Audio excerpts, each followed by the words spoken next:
Welcome back to the channel, everyone. Thank you for taking the time to tune in. It's been a minute since we've had a discussion on this channel. For those who don't know, I am heading into my senior year of college. Yes, we're growing up together, but there's been internships, summer courses, and everything in between, and we're finally to the point when we can start to wrap things back up on this channel. NFL training camp is around the corner, but right now, today, we have to talk about Team USA. We haven't covered the NBA too much, but this is a rare opportunity. We get to talk about some of our favorite players in all of basketball working towards the same goal and playing for the same team. So we got some really good basketball to talk about today. Let's dive straight in.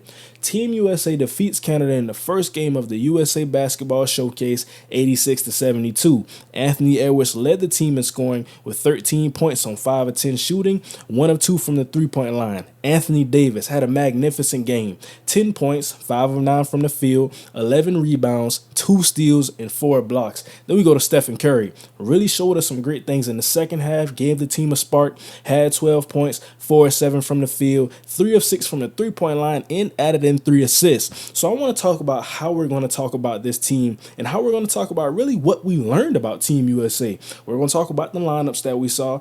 Then we're going to talk about some things on offense and defense. So that's the order that we're going to go in this video. I want to talk about lineups first. So we came out with the starting lineup. You had Curry, Drew Holiday, Devin Booker, LeBron James, Joel Embiid.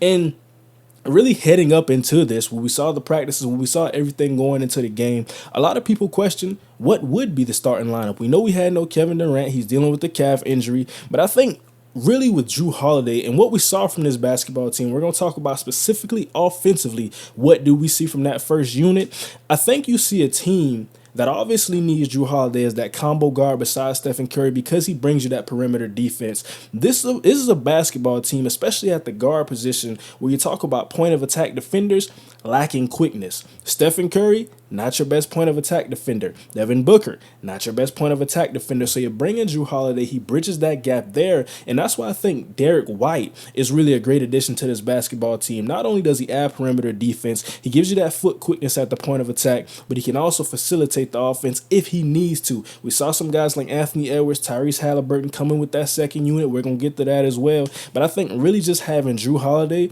he's the perfect combo guard that can play the one, can play the two, and really brings this all together. Had a great effort tonight. Now, Stephen Curry, Devin Booker, LeBron, and Embiid. When on the basketball court, I think they started out really slow. This was a unit that had a combined plus minus of -5, and really, we saw them try to play through Embiid, forcing some of those entry passes and really off the ball. We didn't see as much off-ball movement as you would like. When you force the ball down low, you try to get Embiid into the low post, give him those one-on-one opportunities. And then when we see the defense from Canada, when they're hedging, they're sending defenders, or sometimes even blitzing Joel Embiid, now having to make the decision when you pass out of the post, having to make the decision, when do we take the shot? Do we force the shot here? How can we get into the best one-on-one opportunity, or how can we get to the open guy by making the pass?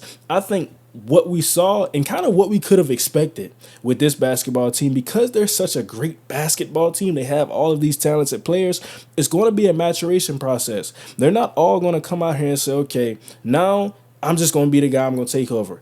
They're moving the basketball. They're trying to get everybody involved, let everybody get comfortable and figure out what their role is on this basketball team. So I think you see some of those turnovers. You see Anthony Davis turn over the basketball. LeBron James trying to make a pass down court, he's turned over the basketball. I think it's all a part of the maturation process and everybody trying to find their role. But when we talk about the second unit, I think that this is a unit that really won the basketball game because they had a combined plus minus of 67 points. And when they came into the basketball game, you saw a lot of different things that you really don't see with the starting lineup. Now, of course, is the starting lineup that we saw in this first game versus Canada concrete?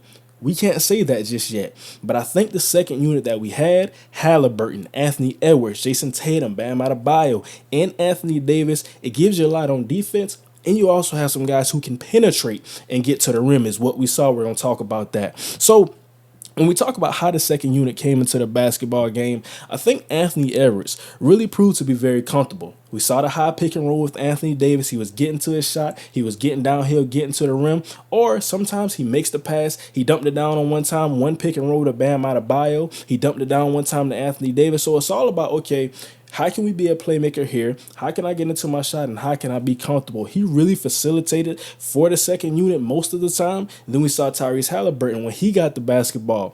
When we saw Canada starting to miss some of those shots, then we get USA. They're getting on the glass. Now they're getting out on the break. They're pushing the pace. They're moving the basketball. Tyrese Halliburton, he's amazing in the open court. So we see that. We see some of the flashy passes. We saw the alley where he tried to throw it to Anthony Edwards and then Anthony Davis came behind. He secured it, laid the ball up. So it's just things like that. When you give a guy the opportunity to push the pace, we think about the Indiana Pacers. They play with extreme pace with the basketball. So I think Halliburton brought that with the second unit. Jason Tatum did some great things with the second unit. Really from him, we're just seeing Jason Tatum. We know what he is on defense, but he's also getting downhill, being aggressive, not attempting as many threes in this first game. We see him getting downhill when he has to attack the rim. He's attacking the rim. There was nobody who could guard him. I think you look at Canada's defenders. They have Dylan Brooks. They have Alexander Walker. They have Lou Dort. But there was no answer for Anthony Edwards. There was no answer for Jason Tatum, especially when they wanted to get downhill. You had Trey Lyles. You had Dwight Powell. Those are your bigs on the back end. It was just too much to handle today. But one thing I really want to talk about with this second unit that I think what we didn't see from the first unit was really that big man combination of Bam Adebayo and Anthony Davis. We talk about defensive menaces, and I think when you look at two guys who are perennial Defensive Player of the Year candidates in the NBA, you have Bam Adebayo. We know what he does for the Miami Heat. Anthony Davis, we know what he does for the Los Angeles Lakers.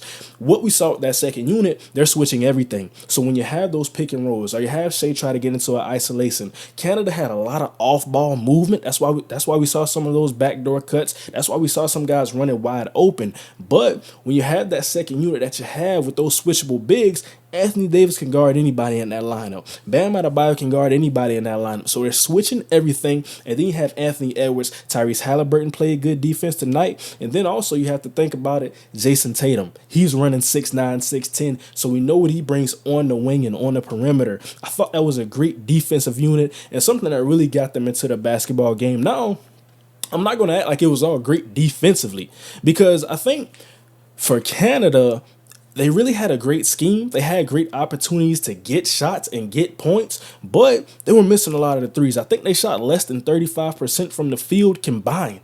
That's from the field and from the three-point line. So their shots weren't falling. Andrew Nembhard had some great looks. His shots weren't falling. Dylan Brooks, his shots weren't falling. I think SGA had a pretty solid game, but you look outside of that, and it's just shots that are wide open that aren't falling. RJ Barrett made a couple threes, but outside of that, missed some as well. So when you have those opportunities, and Team USA really give me those opportunities, they're playing drop coverage. They have their bigs in the paint. These are wide open threes, and they're just missing. So I would say when I look at the defense and I look at this team, I think the second unit, like I said, has great point of attack defenders. Derek White, he's going to come into this team. He's going to be a great point of attack defender. Drew Holiday, same as well. So it's now okay. We can't start off this slow. We had to attack the three-point line and close out harder on defense. The looks that Canada was missing, there's teams who won't miss all of those shots. You think about Serbia, you think about France, you think about some of these other teams. It's just any given day when you play a team like that and they get confident, they get hot from the three-point line. We've seen it so many times in basketball. Anything can happen, especially from what we saw tonight, given the open looks by Canada. Some of the other things I want to talk about as well is really getting back to the offense. I think when we talk about Joel Embiid, of course, he got into foul trouble. He fouled out with 5 minutes left in the third quarter. But I think for the offense, really, the key for the first unit was LeBron. Because now we're saying, okay, we have Stephen Curry, we have Drew Holiday who can serve as the point. Stephen Curry, he's great off ball. They had a lot of off ball movement for him, especially when we started off in the third quarter. He got those 2 threes, he got an and one. So getting up those shots and creating those shots, Steve Kerr, he's the head coach. He knows how to use his best player. But I think when we also look at that, LeBron knowing how to attack downhill, I think he was great as a facilitator in this game. This is not the version of LeBron that you're going to see for the Los Angeles Lakers. This is the best version of LeBron, honestly, where we get the playmaker, we get the facilitator, and when he has to score, he still can get downhill like no one else can. That's what I saw from LeBron in this game, and I saw Kevin Garnett post a tweet. He said that LeBron James can serve in the next 5 to 10 years in a Draymond role. Now, I think right now Draymond is a better defender than LeBron, but you think about the playmaker that Draymond is, you think about the IQ and the playmaker that LeBron is, and if he's really put into a role like that, I think he would be successful. I think his assist numbers would go up. We could see a guy who could lead the league in assists, and we saw that same type of guy tonight, just facilitating. I like what I saw from a lot of these guys. Like I said, I think the biggest things that I'll say is, from what I learned, having to be more clean with the basketball, can't turn over the basketball as much. Anthony Edwards, in one of his interviews during halftime, he said, we want to have less than 8 turnovers in a game. Well, they had more than 8 turnovers in the first half, so obviously that objective was failed. But they got to clean that up. I think once they clean that up, now we can see them play with more pace. Now we can see them get the basketball to Joel Embiid or create more plays, because once he starts scoring, and we saw some of this before he fouled out, once he got into his rhythm, he's getting and ones, he's shooting the mid-range, he's attacking, he's playmaking, doing all these things. He came down the court with his left hand, had a pass to Devin Booker. Devin Booker shot the 3. Devin Booker had a nice game as well. Also want to point that out. But for Joel Embiid, he's such a mismatch nightmare. This is what you see with the Philadelphia 76ers. This is why he's an MVP candidate year in and year out. But once we get that, now we have shooters around him. And we also have LeBron as a facilitator. Jrue Holiday can shoot the 3. Devin Booker can shoot the 3. And of course, Steph Curry is the greatest shooter that ever exists. So I like that lineup, but I think being more clean, understanding how to start off better, how to get some of those looks more, and let LeBron facilitate a little more and do his thing. Defensively, like I said, I think point of attack, the second unit is switching everything. It's a great unit there for the first unit. It's going to be interesting with Embiid.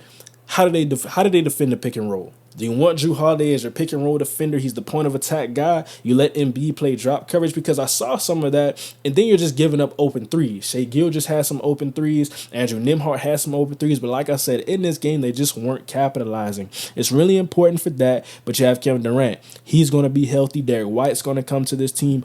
Overall, I want you to let me know down below in the comments, what didn't I touch on?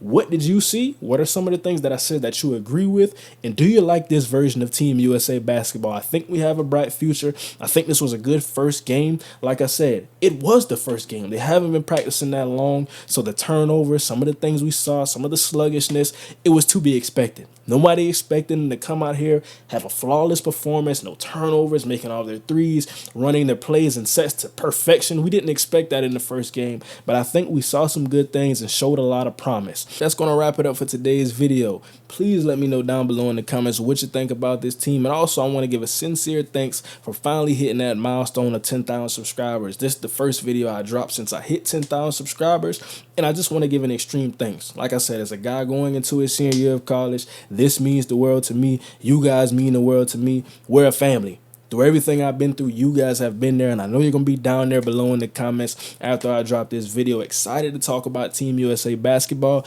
We'll be back with their next game on July 15th, and we're probably also going to drop a video in between talking about some of the things to expect in that game and how they can get better heading out of Game 1. Don't forget to like, comment, and subscribe as always. That's going to do it for today, and now we out.